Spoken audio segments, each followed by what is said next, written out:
जळगाव जिल्ह्यामध्ये एक गाव आहे. त्या गावात एक गरीब कुटुंब राहत होते. त्यांच्या पोटी 2 मुली होत्या.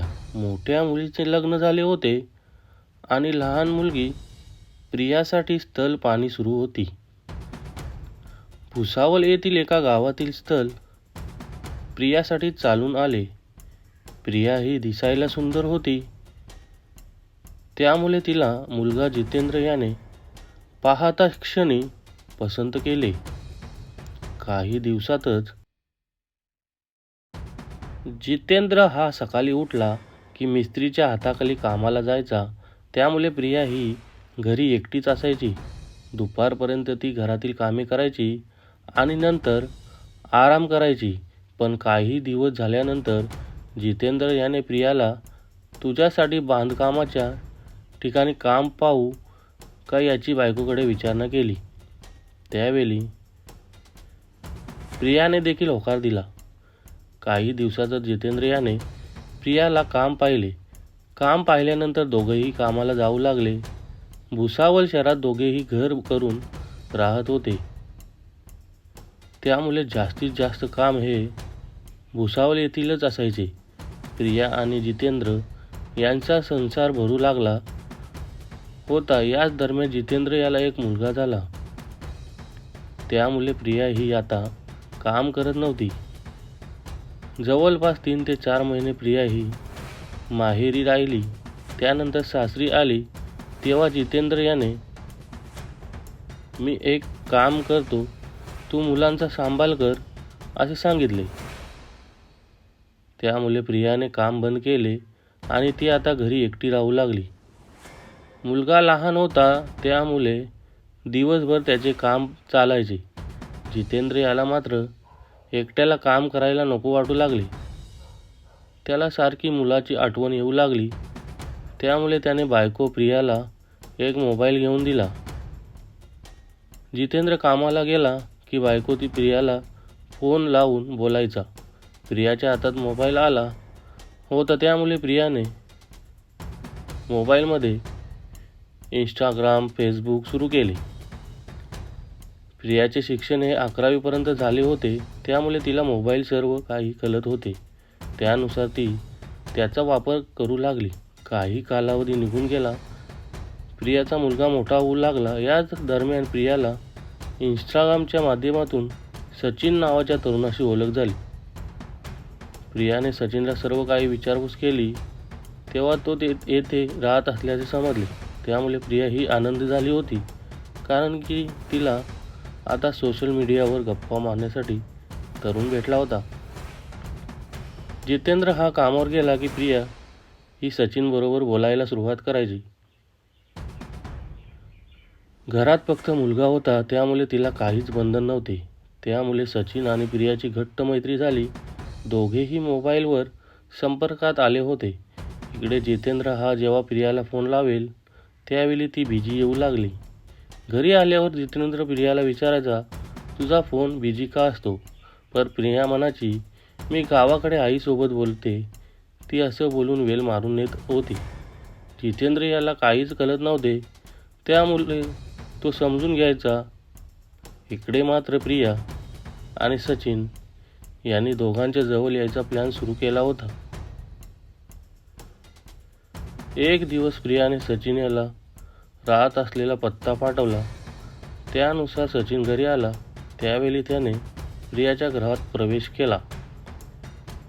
घरात प्रवेश करताच प्रियाचे रूप पाहून सचिन याला आनंद वाटला. एवढे दिवस फक्त फोनवर बोलणारी प्रिया त्याला आता प्रत्यक्षात भेटली होती. त्यामुळे फोनपेक्षा अशी तू खूप सुंदर दिसते असे सचिन प्रियाला म्हणू लागला. त्यावेळी प्रियाला देखील आनंद झाला. प्रियाचा लहान मुलगा झोपलेला होता. त्यामुळे दोघांच्या घट्ट मैत्रीचे रूपांतर शरीर संबंधामध्ये झाले. दुपारी 2 वाजता आलेला सचिन याने प्रियाबरोबर पावरच्या गोळ्या खाऊन 2-2 तास शरीर संबंध प्रस्थापित केले. प्रियाला देखील नवऱ्यापेक्षा शिकलेला प्रियकर सचिन हा जास्त आवडू लागला होता. त्यामुळे त्याच्याशी जुळवून घेण्याचा प्रयत्न तिने सुरू केला. 4:30ला सचिन हा घराच्या बाहेर पडला.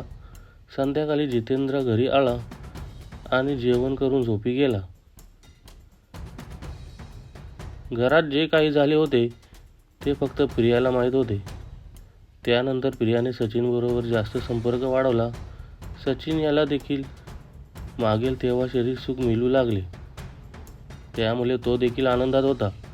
जवळपास 4 ते 5 महिने दोघांनी एकमेकांच्या शरीराचा आनंद घेतला. आता मात्र सचिन याला प्रिया नकोशी वाटू लागली होती.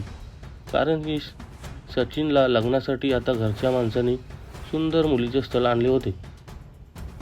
त्यामुळे सचिन याला नवीन तरुणी भेटणार होती. सचिन आता प्रियाच्या फोनला मेसेजला उत्तर देत नव्हता. त्यामुळे प्रियाला राग आला. तिने सचिन याला फोन केला आणि सांगितले, तू मला भेटायला ये, नाहीतर मी जे काही आपल्या दोघांमधील शरीर संबंध आहे ते तुझ्या घरी सांगेन, अशी धमकी तिने दिली. त्यामुळे सचिन प्रियाला भेटायला गेला. तेव्हा प्रियाने तुझे लग्न होणार असल्याचे कळाले. मग माझ्याबरोबर कशाला शरीर संबंध केले अशी विचारणा केली.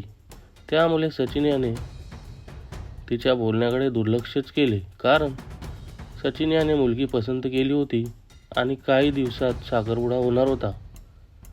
पण जेव्हा हे सर्व प्रियाला कळाले तेव्हा प्रियाने सचिनच्या होणाऱ्या बायकोचा नंबर घेतला आणि तिला मेसेज करून सचिन बरोबर असलेले फोटो आणि व्हिडिओ पाठवले. त्यामुळे सचिन याचा विवाह मोडला. नवीन तरुणी सचिन याच्या आयुष्यात येणार होती. मात्र प्रियाने हे लग्न मोडले होते. त्यामुळे सचिन हा प्रियाच्या घरी गेला आणि भांडण करायला सुरुवात केली. तेव्हा गल्लीत राहणाऱ्या लोकांना हा काय प्रकार आहे ते लक्षात आले. कारण जितेंद्र हा कामावर गेल्यानंतर सचिन घरी येऊन काय करतो हे गल्लीतील लोकांना कळाले होते. आता जितेंद्र याच्या कानावर प्रिया काय करते हे कळले होते. तेव्हा त्याचे डोळे उघडले. यामुळे त्याने प्रियाबरोबर संसार करायला नकार दिला आणि प्रियाला घराच्या बाहेर काढले. त्यामुळे प्रिया ही एकटी मुलासह रूम करून राहू लागली. सचिन मुले संसार मोडला म्हणून तिने भुसावळजवळ पोलिसात तक्रार केली. त्यानंतर सचिन आणि प्रियाचे बोलणे कमी झाले. पण काही दिवस निघून गेल्यानंतर सचिन पुन्हा प्रियाजवळ आला. जे झाले ते झाले, आता भांडण नको असे म्हणून प्रियाबरोबर शरीर संबंध प्रस्थापित केले.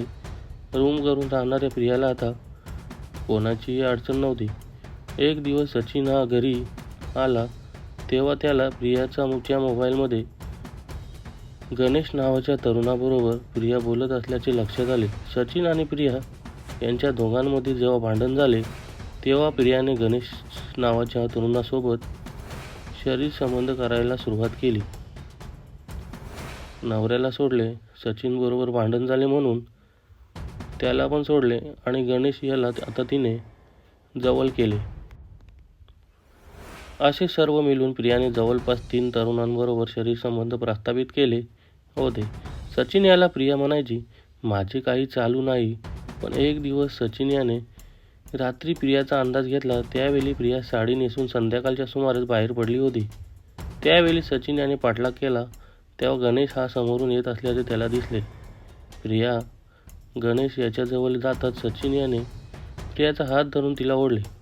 सचिनला पाहून प्रिया घाबरली. काही वेळातच सचिन याने चाकूने प्रियावर वार केले.